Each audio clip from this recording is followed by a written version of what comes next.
Well, hi everyone, Shaun Humphries here. Welcome to All Things Retirement. Well, in this installment, I'm going to speak a little bit from the heart, and some of this was motivated by a recent trip that I took with my wife. I had a conference in Athens, Greece, and as part of that conference experience, my wife and I extended our trip, and so we spent not quite 2 weeks in Athens, and we did some island hopping. And what that experience reconfirmed to me was that there's a lot of non-financial issues that, if attended to properly, can make your retirement transition and retirement lifestyle amazing. But if they're not looked after, they can actually derail your retirement plans. And there's actually two aspects to retirement. One is the financial, which is the numbers, the forecasting, your retirement income rate that's sustainable. How do you structure your portfolio and handle your pensions to generate that income? What about taxes? Those are very pragmatic things that need to be looked after. That's the basic table stakes of retirement income planning. But that's not where it ends. And in fact, to be successful long term, to really enjoy the lifestyle and retirement transition you're looking for, there's other aspects of retirement you need to focus in on.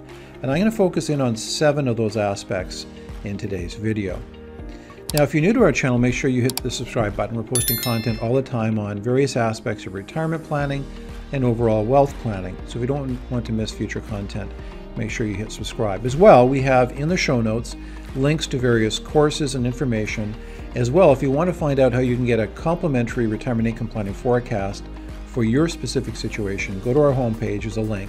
You can find out how you can get that complimentary forecast. Okay, let's look at the 7 areas. Now, the first area that I'll take a look at, number 1, is a financial topic, but it's one that people don't want to focus in on too much, and that's your budgeting. So we always say to people, you need to be ruthless with your budget planning before you retire. You need to review your budgeting ruthlessly in a clear-eyed manner every year, and you need to see whether you're tracking in the right direction, and you need to link that discussion to your overall retirement forecast and plan to make sure you're tracking in the right direction. So budget planning is much like, the pilot that follows a flight path to London from Toronto. And along that path, as they're crossing the Atlantic Ocean, they're constantly readjusting the flight path to make sure they stay on target to Heathrow Airport. If they didn't make those micro adjustments along the way, they would not end up in London. Who knows where they'd end up at? But a 1 to 2% deviation doesn't sound like very much, but if that happens on a regular basis over the next 5, 10, 15 years, it can have a really negative impact on your overall retirement planning and your experience of retirement. So make sure you take a look at that area, and we've got videos and links to videos in the show notes that will impact the budget planning area in more detail, so make sure you take a look at that. So that's number 1. So number 2 is really put good attention and focus on your relationships. If you have a partner, make sure you're investing in that relationship, in your relationship and your children, because the quality of your relationships will really set the tone for your overall retirement experience. So again, it's not just about the financial aspects. Are you investing time in the key relationships that are around you? And that shouldn't just happen when you retire. That should be happening long before retirement. So what happens is life gets really busy, and we're focused on our careers or other aspects or our community. And sometimes we don't put the time into our relationships that we should. We're all guilty of that. But the one encouragement I'd really give to you is that at the end of the day, it's the relationships that will obviously create the richness of that retirement journey and experience. And as you invest in relationships, it also reduces the chance that there could be catastrophic breakdown in those relationships, because the last thing you want to see happen, and we can't control these things, I mean, this is life, but if you can invest in the relationship, hopefully you have a partner that invests as well, it really helps to increase the probability that you'll have that partnership long into your retirement journey. And that will be great rocket fuel to a satisfying retirement experience.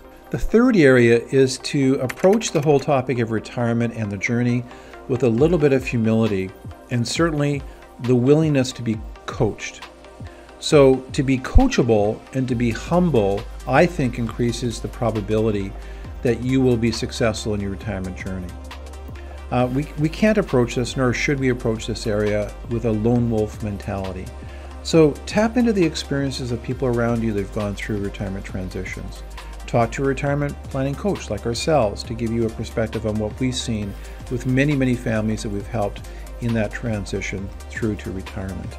And so by leveraging off the experiences of others, you can greatly enhance your own personal experience of the retirement journey. Now, the fourth area relates to estate planning. So there is the aspect of the financial reality of estate planning, but what I'm getting at here is for families to have frank conversations about what they want to see happen in the event of death. In a first to die situation with a couple or a last to die situation, what are the legacy aspirations that you have as a family? And those are important conversations to have well in advance of unfortunate events happening where there's a loss of a loved one in the family context. Because at the end of the day, if those conversations don't happen, it can really create some angst and problems down the road for you in your overall planning. So estate planning, if you haven't looked at your wills for the last 5 years, or there's been changes to your family circumstances, new grandchildren, new marriages, divorce, separations, just life happens, then that should be a trigger point for you to take a look at your will, seek advice from your lawyer. Do there need to be an update in that overall area? So those are really important conversations. Get in the groove of doing that, because as you get older, there'll be more and more important conversations around capacity and who does what. And that ties into not just executorship, but also for powers of attorney. Who's going to help you if you lose capacity? What are your instructions around those issues? Again, have conversations as a family. Approach those issues head on. They're not a lot of fun, but they're important. And when you do it, there's huge relief and peace of mind when you go through that experience. Now, another area that can sometimes bite us a little bit, again, it does touch upon the financial area, but that's risk management. And specifically, risk management would be things like not just traditional life insurance, which may play a role in your overall planning, but also property and casualty insurance. It could be travel health insurance. You don't want to be cavalier with the contractual provisions of these insurance contracts. That's what can really come back to bite people, okay? So that's where having a professional insurance broker or agent walk you through the pros and cons of various contracts will be very, very important. Again, when you do all this great planning and you get ready to transition to retirement, it would be a real unfortunate shame if some crazy contract provision in your travel health insurance comes back to bite you if you thought you had coverage for something and you really didn't, and you have a claim that now needs to be dealt with. Now, number 6 is focus on your health. You want to invest in your health. You know, your health is ultimately your wealth. I know it sounds kind of hokey, but it's true. And that should be starting well in advance of your retirement, but through your retirement years, whether that's, again, the relational health aspect, your physical health, man, it's important to make sure you're taking time to lift weights, do strength training as you get older so you don't lose lean muscle mass. Focus on your diet, make sure you're doing all the right things. There's lots of great literature on that in that area. Make sure you have a spouse or maybe a health coach that can help you stay motivated to pay attention to those things. Yes, you want to get some aerobic exercise. Yes, you want to walk. But probably one of the biggest things you can do as you get older is focus on your strength training. That is absolutely the fountain of youth for people as they get older. And that's not just for, 30-year-olds trying to look buff in the gym. That's for 70-year-olds, 65-year-olds, 85-year-olds need to be focused on strength training, overall health, your diet, nutrition, really critical areas. I'm not going to spend time talking about various resources out there. There's great resources out there that you can tap into on your own, but it's sort of like a check mark, right? So what are the things you need to focus in on? And then the last point, number 7, is just review, right? So we've got these 6 main points. Number 7 is review, review, review. So what are those points again? We've got your budget process, regular. That has to be reviewed on a regular basis so you're tracking in the right direction. Invest in your relationships, be humble and coachable through your retirement planning journey.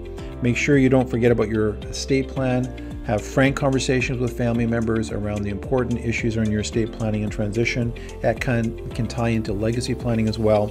Then we get into risk management. We often think about life insurance, but really it takes into account property casualty, travel health insurance, other group benefits that need to be attended to. Part of being coachable and humble is having a coach in the insurance brokerage area that can really provide great utility and value for you in that area. And then the last area, like I said, was health. Make sure that you are focused on the health, physical health, mental health, relational health. And then finally, number 7, review these aspects on a regular basis. If you do that, then you've really increased the probability that all aspects of your retirement journey are just going to be flowing in the right direction for you. Yes, there are surprises in life, but at least it enhances the probability that you'll be tracking in the right direction. Anyway, I hope that you found those thoughts helpful. Again, if you're new to our channel, make sure you hit subscribe so you don't miss future content. Go to our show notes. There's links to some great free resources. You can also find out how you can get a complimentary retirement income plan and other resources that you can tap into as well. Anyway, wishing you all the best in your retirement and overall wealth planning journey. You take care. Bye-bye.